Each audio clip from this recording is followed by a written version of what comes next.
Thanks, Brian, for having us here in Hope Valley. When calls the heart? I know there are many people that are jealous that I'm here today. All the Hardys. Hi, Hardys. We're here. What did you ever expect the success of this show to be what it is today? No, we didn't, Maggie. You know, when you first start working on a show, you're just trying to do good work. You're trying to make the best show you know how to make. Yeah. Kind of stepping forward in faith and trying to tell good stories. And we didn't know where it was going to go, but we just sort of followed God's lead. Wow. And followed His will for us in this adventure. And you know, He knew what was coming. We didn't. Yeah. But so the audience began to take notice. All the way back in season 1, we just started shooting season 7 a couple of weeks ago, and the audience took notice. They cared. They were hungry for the kinds of stories we're telling, and that was the real magic. I mean, we think the show is pretty good too, but you know, the magic of the whole relationship with the Hardys, with the fans of When Calls the Heart, is their aspiration for hope, faith, and love on television. And honestly, not too many other people are doing that. For the 10 people that are watching that have no idea what When Calls the Heart is, probably 10. Yes. Can you shortly explain the premise of this show? Yes, yes. So the books that Jeanette Oak wrote were about a young, sort of wealthy school teacher from the East. And this is all set in Canada, right? This is Canadian content. Around 1910? Yes, yes. And she goes to the finest teaching school, and her parents are wealthy, and they want her to get a good teaching job somewhere local. And she gets a call to go west and to teach school in a small hardscrabble town out west. And her parents don't want her to go, but she feels the call to light up young minds in a town that needs her. And she ends up in this small town, and she finds love, hard-fought love, with a handsome Mountie, and they have a life together. The show is a romance, but it's also got a lot of humor in it. But it's got a lot of heart, and it's got a lot of emotion, and it's got a lot of faith in it too, because we you know, this is a community that practices the great virtues of the Bible. Not everybody wears their faith on their sleeve. They don't, you know, they're not evangelizing each other, but they do practice the great virtues in the Bible, and they do practice the idea of hope and community and courage and nobility, all of those beautiful violin strings that we all have running through us as human beings, that when stories pluck them in the right way, they reverberate and they lift our lives. And so that's what this town of Hope Valley is all about. You talked about the Hardys. It's amazing how many, now they have kind of congregated by themselves. They've started this movement really by themselves. But this is fan base that has grown, call themselves the Hardys. They meet regularly. They'll come here on set. Tell me about these people that just love When Calls the Heart. We began to notice that there were these fans of the show talking to us. They were talking to us on social media, saying, "We love the show," and saying things like, even early on, "Hey, we want more of this show. Please give us more. Give us more seasons of this show." And you know, we were just trying to make the show the best we could. We didn't know exactly what to do with that, but the one thing that we were smart enough to do was to talk back. And we began to respond to them, and they named themselves Hardys. We didn't invent that. They did. And they began to talk amongst themselves. And what it's turned out to be is, you've heard the term Trekkies, right? The Star Trek fans. The Hardys are Trekkies, but they're Trekkies on steroids because they are so hungry and they're so in love with the show, but they're in love with each other too. There's this, like you mentioned, there's a sense of community around the Hardys. Yeah. One of the things that we've done here at Hope Valley, and we're doing in a few weeks for the 5th year in a row, we have something called the Hardys Family Reunion. And it's like our own mini Comic-Con. You know, that's the best way I can put it for the show. We have 400 of them coming from all over the world. Wow. And they're flying themselves to Vancouver. They're putting themselves up, and we'll have them all in a hotel, and we'll have on Saturday, Friday night and Saturday, we have them all in a ballroom, and we have a cast fan engagement. Okay. So we'll do panel discussions with our actors and our cast and our crew, and then they get to mingle with their favorite actors. Oh my goodness. And have FaceTime with them.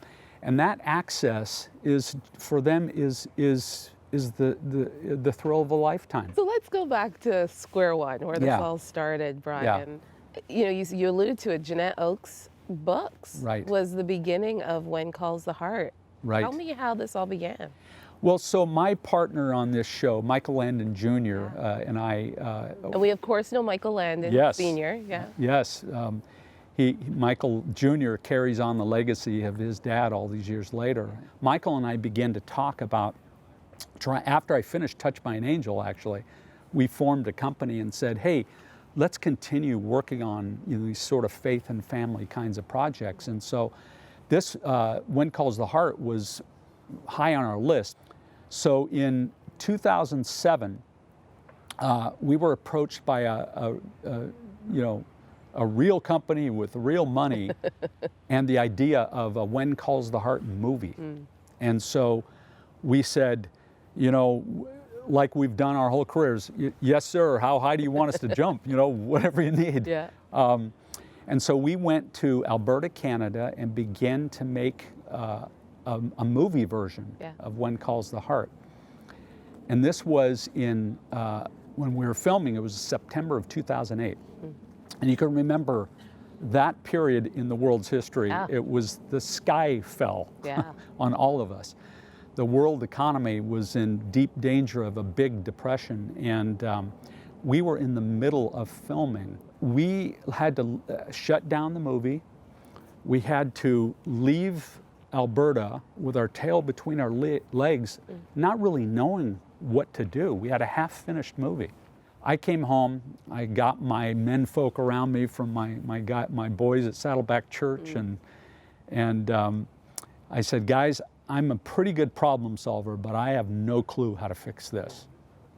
And they all, prayed for me and gave me their best counsel, and they just said, hang on to what's true. I took the next 30 days to sort of review that, and my pastor at the time, Rick Warren, called me from Saddleback and the Purpose Driven Life, and he said, I heard what happened to you, and he said, what made you think it was going to be easy? And I thought, well, Pastor Rick, it's never been easy. It's always been hard. I just didn't think it was going to be this hard. And he said, what you and Michael are trying to do, is no different than what we would try to do if we went over to Rwanda and tried to build a health clinic there, and, corrupt officials took money from it, or, tribal chieftains were warring each other and burned it to the ground. What's the difference? What you're trying to do, nobody is asking for, but the culture desperately needs it. He said, when the children of Israel were wandering around like knuckleheads for 40 years, looking for the promised land, they came upon a brook, a well, water source that had given them water in the past. And when they got there the second time, it had dried up. And he said, what did they do? Did they sit on the ground and kind of whine about it and say, hey, where's our water? We deserve the water. This is not fair. No, he said, they had to pack up and go find a new brook. So he said, go find a new brook. Took 3 years. Wow. 3 years with an unfinished movie. And we found a new brook. And that brook was the producer of Dumb and Dumber, our friend Brad Cravoy, who heard our story. He saw our 11 days of beautiful footage, that we cut together. And he said, I love these kind of salvage projects. Why didn't you find me earlier? And we took all that, we put it all together, we took it all into the Hallmark Channel that we were friends with and we had done other projects for. And they said, we love it. Can you finish it, quickly and for $1 million? So we did, and we finished that movie. It took 3.5 years, from the time that we started it to finish it. And when they aired it, it did beautifully. Yeah. And they said, we're thinking about getting into the TV series business. Would you want to make 6 episodes? This is what Hallmark says. Hallmark said. Wow. 3.5 years later.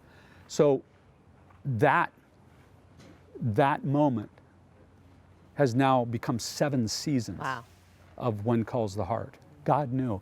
You have to hold on to what is true. Persistence beats resistance. It always does. Yeah. Right? And you just step forward in faith and go look for the new Brooks, because that's what God knows. As we talked about the attention that it has gotten from the Hardys, but also some unexpected attention recently. Yes. One of your actors got caught up in a scandal, the college admission scandal. Well, of course, we're talking about Lauri Lachlan. Right. What do you want to say about Lauri? And now she's no longer on the show. Right. Look, we love Lauri. I mean, she's a friend. She's been a co-worker for all these years. She was, one of the hearts and souls in this town that really mattered to us. And it was, heartbreaking for us to see her going through that and to still see her. She's in the middle of it right now, and we're not sure where that's going to end for her. We hope and pray it ends well. We hope and pray it ends with a sense of closure for everybody involved. I've often said that a town like this, justice and mercy are flip sides of the same coin, right? And they can't coexist without each other. Yeah. Justice is important. So justice needs to have its day in court, in her case, and she does too. She needs to have her day in court, because we don't know where this will end. We don't even know a lot of the details. But a decision had to be made, because this could drag on for a long time. And I know she understands. It was hurtful, I'm sure, the decision that was made to remove her from the show. But we wanted to do it in such a way that was hopeful, that was loving, that would say, hey, the door is never closed in Hope Valley. We hope it ends well for her. We hope it ends with a sense of resolve and closure for her. This is the kind of place that would be a perfect place to come back to. Yeah. But we just don't know where it's going to end or land for her. All right. Well, thank you so much, Brian, for allowing us to be here at Hope Valley. Oh, my pleasure, Maggie. So great to be on with your show. I've been a big fan of 100 Huntley Street for a long time. Thank you. Hey, YouTube peeps, we are adding news stories just like the one you're watching right now every single day right here on the 100 Huntley Street channel. If you haven't already, take a second and hit that red subscribe button right there.